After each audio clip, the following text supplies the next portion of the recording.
What's going on, everybody? What's going on? Talk a little Maxx Crosby today. Talk about some free agency too. Free agency's right around the corner. And yeah, let's take a look. Let me just make sure everybody knows where to find this. Let's take a look. Let me just make sure everybody got that. Hope everybody's having a good Saturday. It's beautiful here, Bay Area, beautiful. Just hit like 65 degrees and sunny.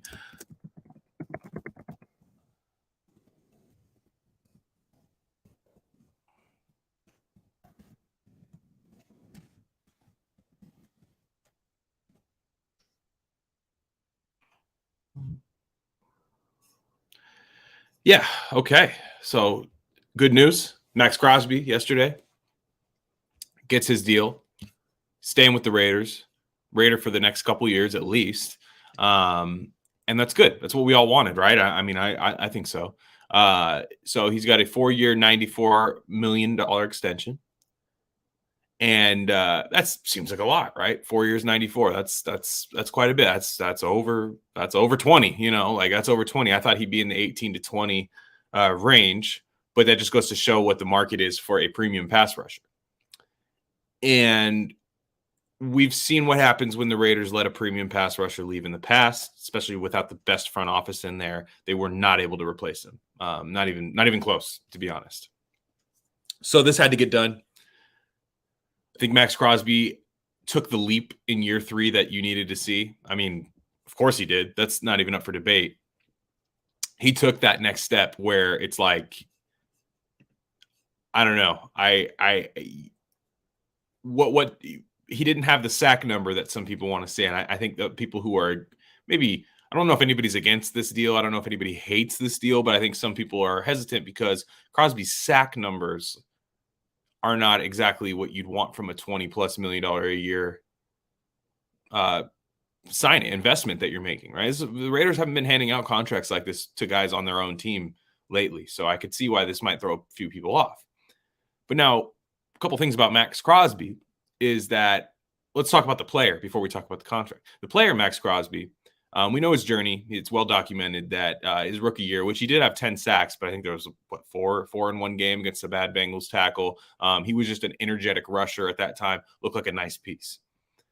During that time, we now know that he suffered from alcoholism and had to get treatment for that. And he did. It sounds like he knew right away that he had a problem, went and got treatment, and then had to play the whole next year without his head kind of in the right place in 2020. And 2020 was a weird year for everybody, right? So in 2020, didn't have his best season. I thought he looked sluggish out there. I thought he had put on a little more weight than he needed to.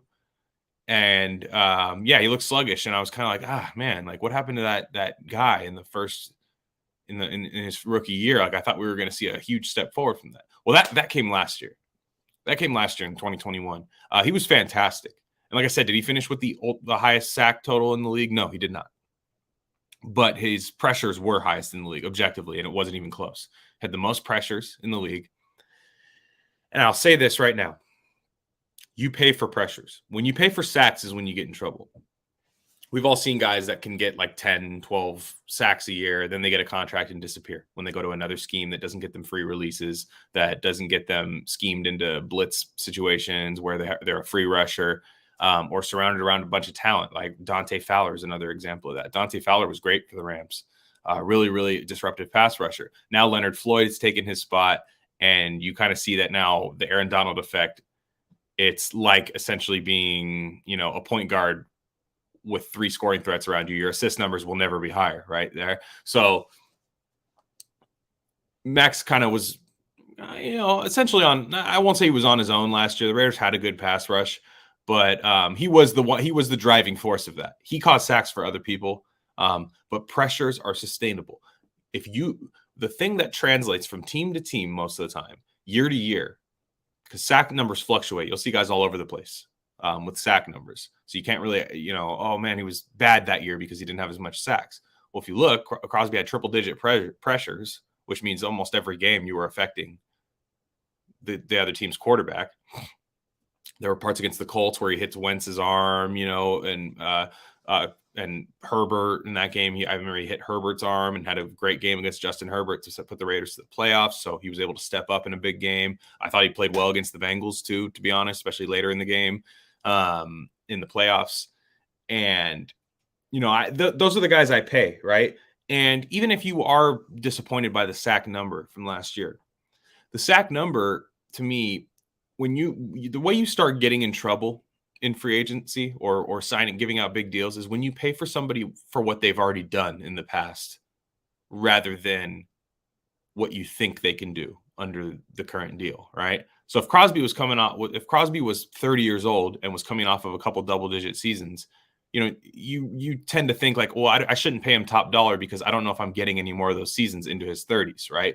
But this is a young pass rusher, very young pass rusher, athletic, toolsy,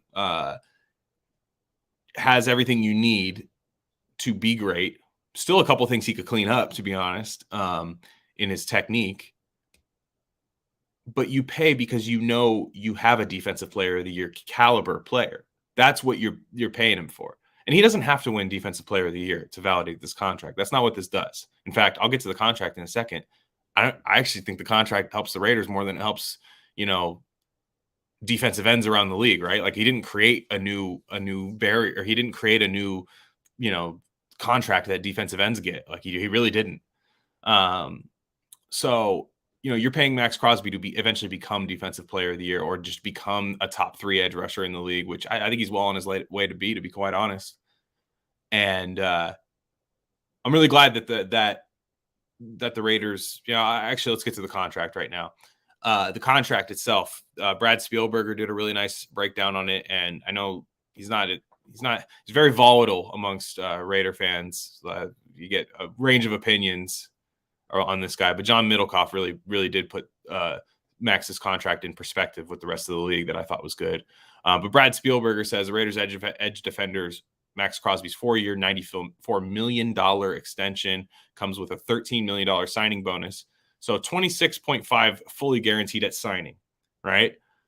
And he gets, I believe it's 53 guaranteed total, 53 million. So you've already paid almost half of that guaranteed money at signing, which is good, right? You don't want to be on the hook for that later.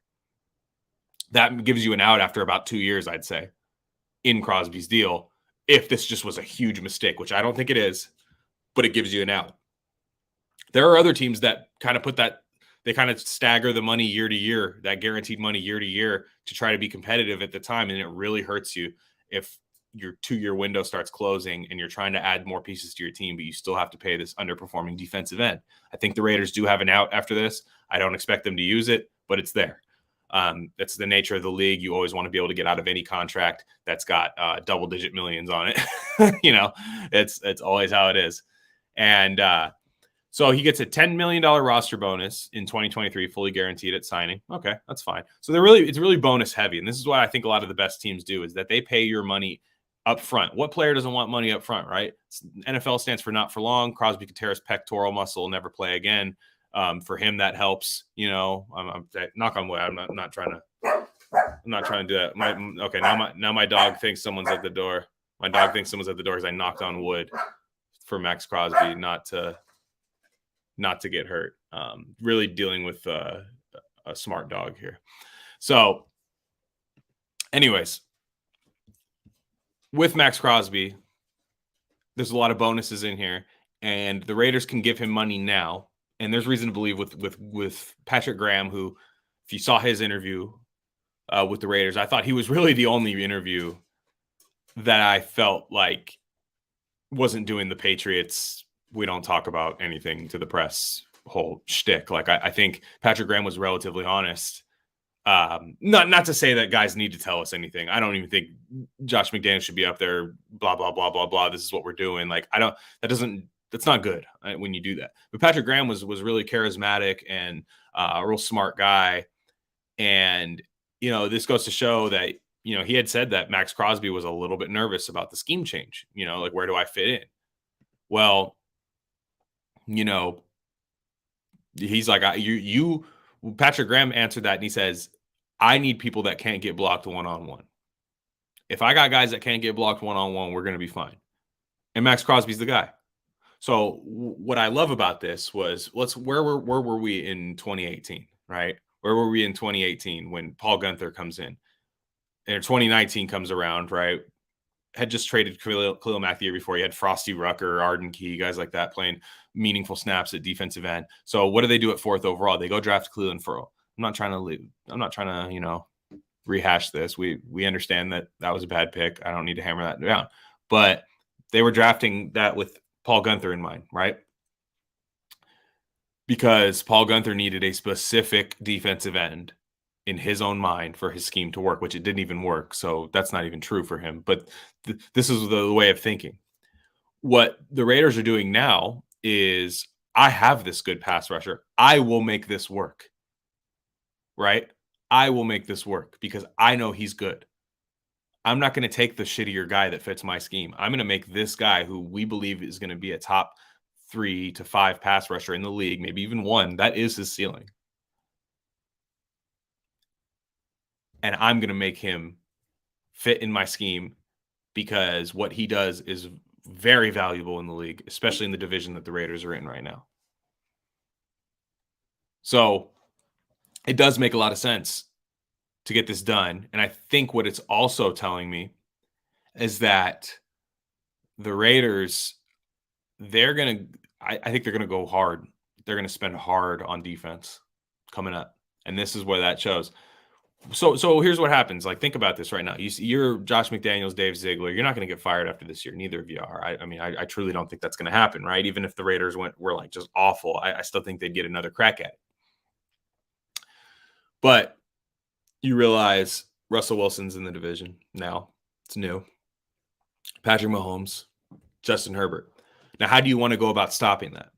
Do you want to just wait until that goes away?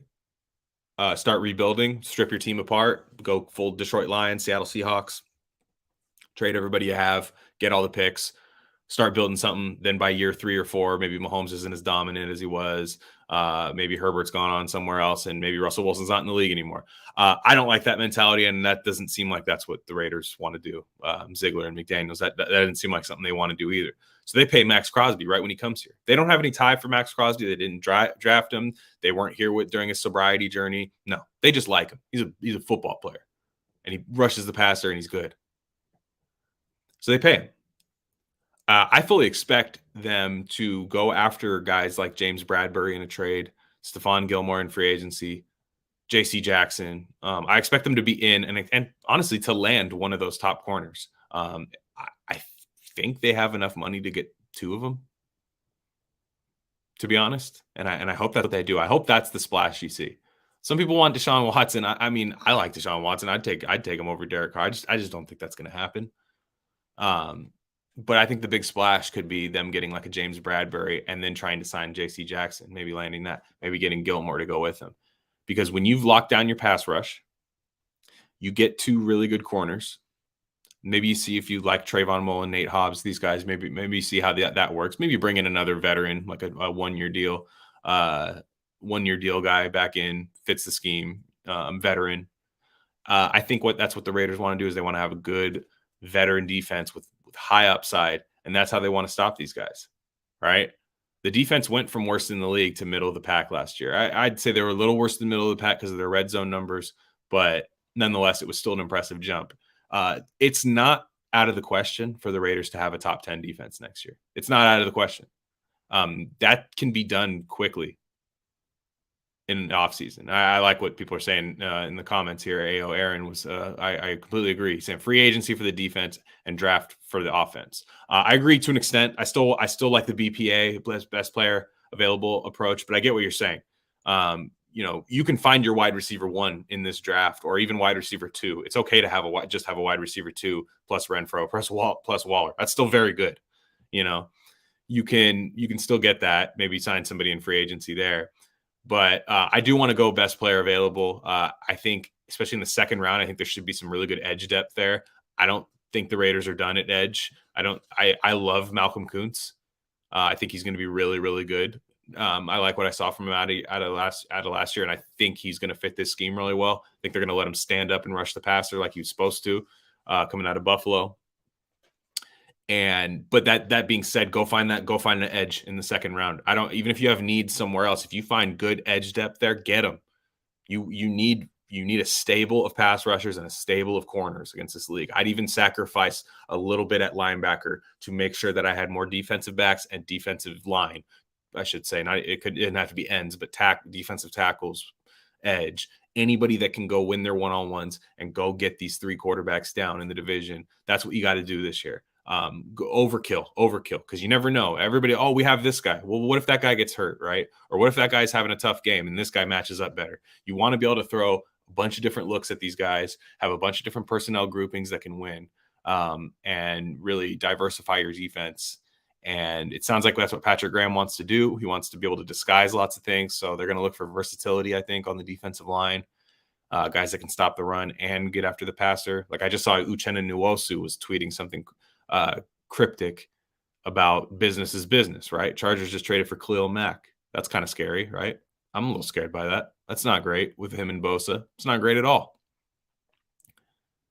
But, guy like Uchenna Nwosu could also be a good signing for the Raiders. Really good stand-up rusher, and then you have Kuntz behind him. I'm not ready to hand Kuntz the keys to the car yet. I think he's a fun developmental prospect, but if I find a veteran like that, Uchenna Nwosu, who's still got a lot of tread left on the tires, if I find somebody like that, let's go. Let's go. That gets you excited about playing these defense. If you could go get those corners, go get these guys. You have a really good defensive coordinator here, a really creative one that everybody around the league reveres. I don't think this is the same as Gunther, where we were just excited to have somebody who had maybe a top 15 defense at one point. Like Patrick Graham is one of those guys that confuses quarterbacks. And that's what I want the Raiders to do. And I want them to get guys who can turn the ball over. Because if, to be fair, you're going to need that against Mahomes, because sometimes they're not going to just go 3 and out. You're going to need to press the issue and turn the ball over, tip the ball in the air, put it in harm's way for them, capitalize, catch the ball, and then you're going to need to constantly be putting pressure on these guys. Sounds kind of basic. Look, how do you stop a quarterback? Put pressure on them. Cover and put pressure on them. You do those things. This isn't a running division, right? And I know it's only 6 games out of the 17 that we play now, but this isn't a running division, right? Coverage and rush. That's what we need to do on defense. So, getting back to Maxx Crosby, I don't even think he's reached his ceiling. Some people think this is his ceiling, and I don't think that's true. Now, I think if Patrick Graham's staff can get Maxx Crosby to maybe just be a little bit more, I don't want to sound like a film guy, but this is just something that you see. He still has a lot of wasted movement. And I remember B.D. Williams was talking about this. And it sounds like I'm attacking him, but it's not. All it is, I think it's just a simple thing he can fix that makes him just 15% better than he is now, even more than that, where, instead of the arms just swinging, doing all this kind of stuff, if he gets to a spot and just beats his guy, you know what I'm saying? You see some of the best rushers, like Bosa is very technical. He's no wasted movement, right? No wasted movement. And you could see like a boxer, right? Like a boxer's jab, right? You want to make sure straight to the point, right? With the jab, you don't want to be, long with the jab. You want to get to that point as quick as possible with as much power as you can. And I think if Crosby can get there, I think then you have the elite pass rusher year in and year out. Yes, Bosa level good, because he could be, at least as a pass rusher, And again, that's something that I understand what the Patriots, Crosby even said it in his presser yesterday.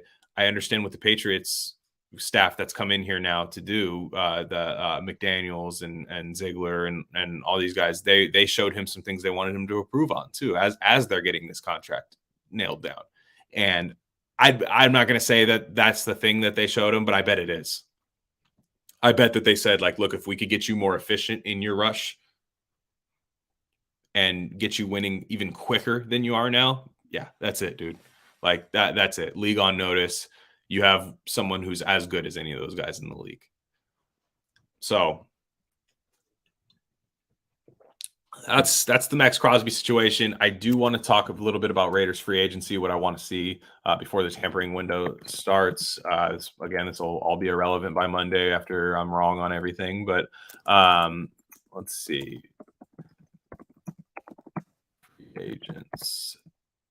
So there's quite a few free agents out that I think the Raiders can get. They can get better really fast with. I'm not even talking about guys in particular, but when you understand, the last regime didn't really understand positional value, and positional value is kind of a nerd PFFE kind of term, but I think it's true. I think it works, and I think it's a good thing to go by. Where the Raiders have some needs now, they have some high value position needs like outside receiver, but some would say quarterback, but I don't know that that's a need right now. I think, again, if you see that luxury situation to upgrade from card, do it. I just don't think they're going to. But other than that, guard, I think guard is a need for this team. Maybe you try a year of Leatherwood. I don't know that they're going to do that yet. I'd actually put Leatherwood on the trade market, to be honest. I'd dangle him out there. I don't want to. I'm not even as down on him as other Raider fans are, which sounds weird because everybody, if anyone's seen my draft reaction video to the Leatherwood pick almost a year ago, I was like mortified, but like I knew he'd struggle right away. I knew he would, so I'm not as like, oh my god, I can't believe he's not good right now. Like I wouldn't do it, but I also would understand if you find another team, if you knew another team that liked him and was willing to give up like a third or even a high second. It wouldn't be a second, I don't think, but like a third or a fourth round pick for him. It'd be interesting to do that if you already had solutions at guard to bring in, or if you knew a tackle that you were going to bring in. Some are saying Trent Brown. I wouldn't hate it. I was a Trent Brown stan when he was here. I put up with a lot of Trent Brown's nonsense, and I'd do it all over again for that top end play, especially now with Mac in the division. That's something I would do. But getting out ahead of myself, positional value is, the Raiders need to attack corner, which is a high value position. They're going to have to spend there. But other places, like even linebacker, I'm seeing SJ Raider saying here Devondre Campbell would be nice. I have a couple thoughts about Devondre Campbell.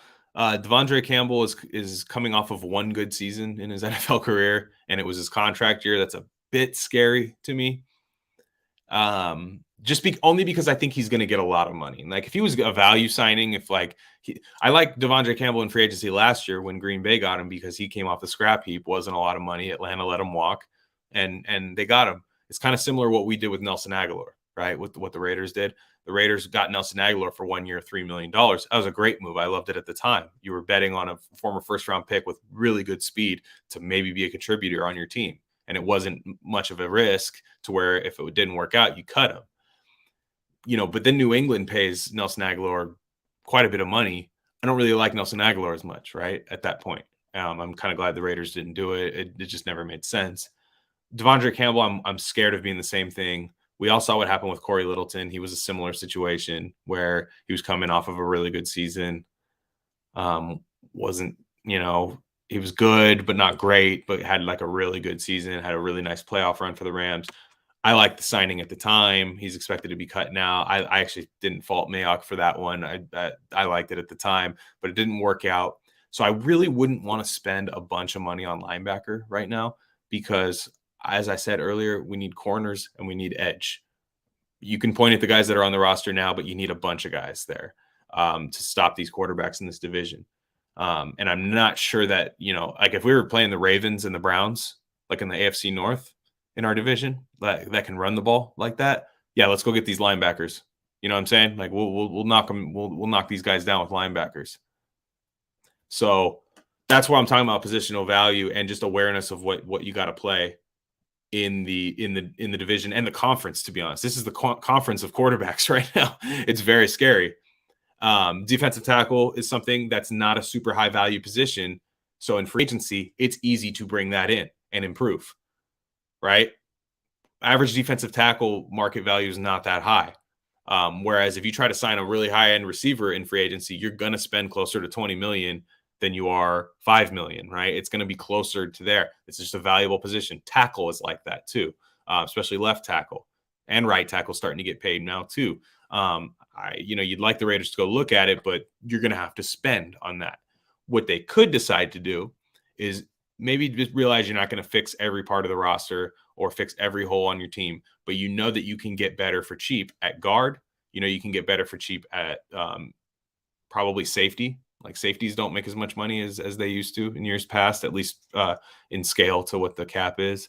And you're able to do that. And in the draft is where you draft those high value positions, because draft picks do not make as much money. If you draft a running back in the first round, you're already paying them pretty much top 10 money in the league before they've ever taken a snap, right? It's just not good business that way. Box safety is the same way. What did the Raiders draft in 2019? A running back and a box safety and a run-stopping defensive end.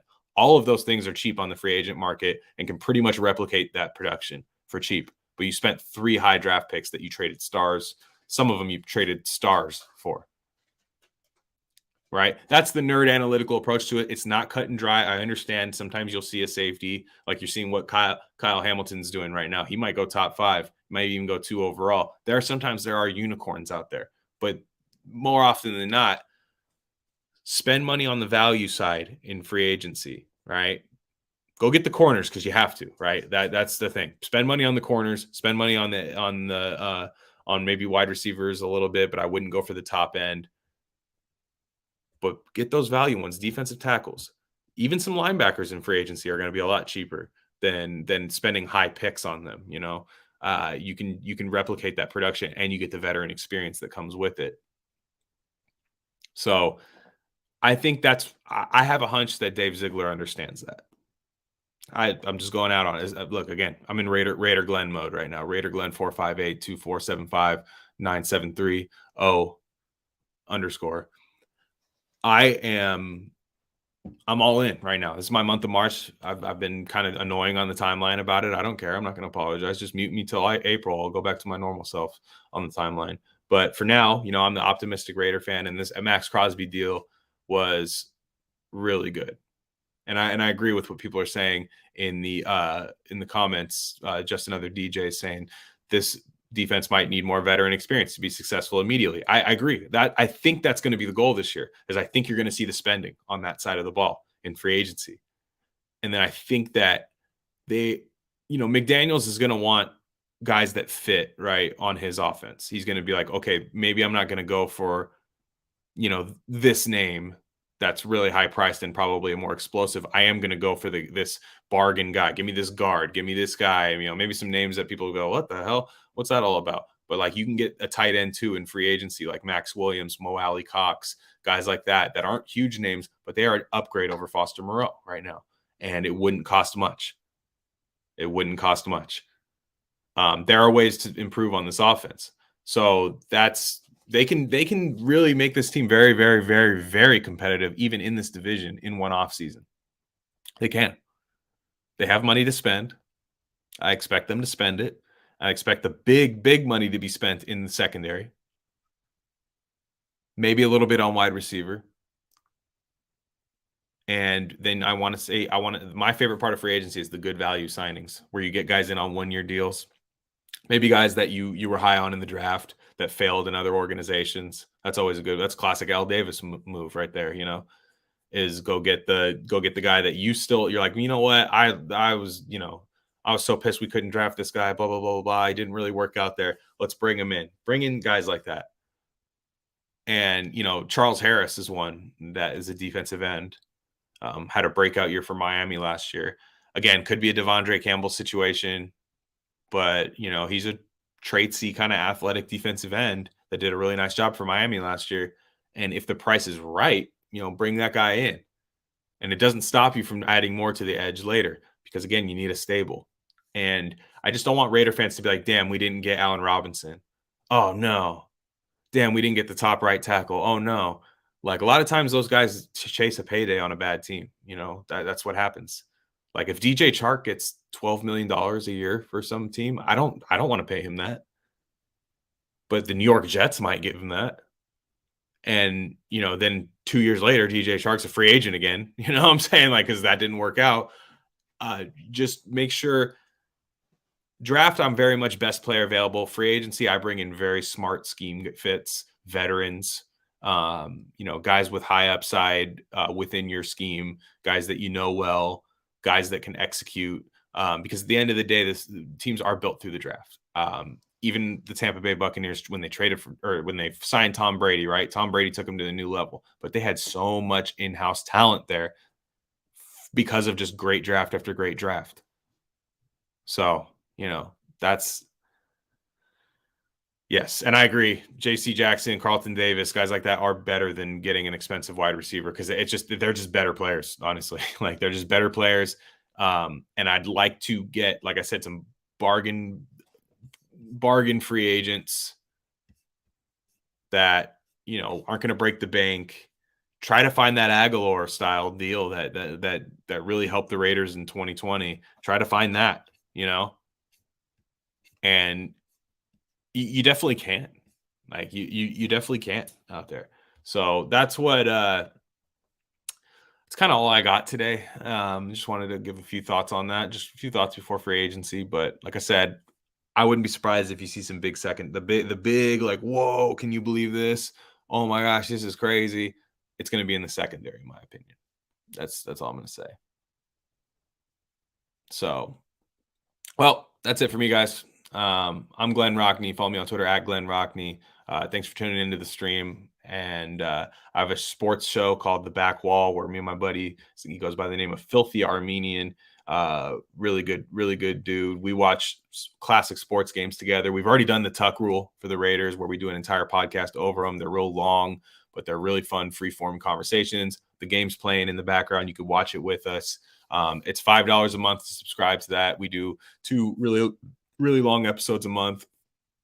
And it's good stuff, man. It's good stuff. So consider that. I have another podcast called Rare Candy. We have merchandise and everything. Follow that at Rare Candy Pod 1 on Twitter. You can see everything you want to see on there. And I'm going to have Raider stuff all through the off season. First week of free agency, a couple weeks of free agency, I'll be all on it. After that, probably take a little break after free agency dies down. Then I'm, smashing the draft. The draft is my I love the draft. Favorite sporting event of the year. That doesn't involve my team playing in a game. So it's, it's going to be fun. See if I can get some fun guests on here, talk Raiders. Yeah, guys, that's it for me. Have a good one.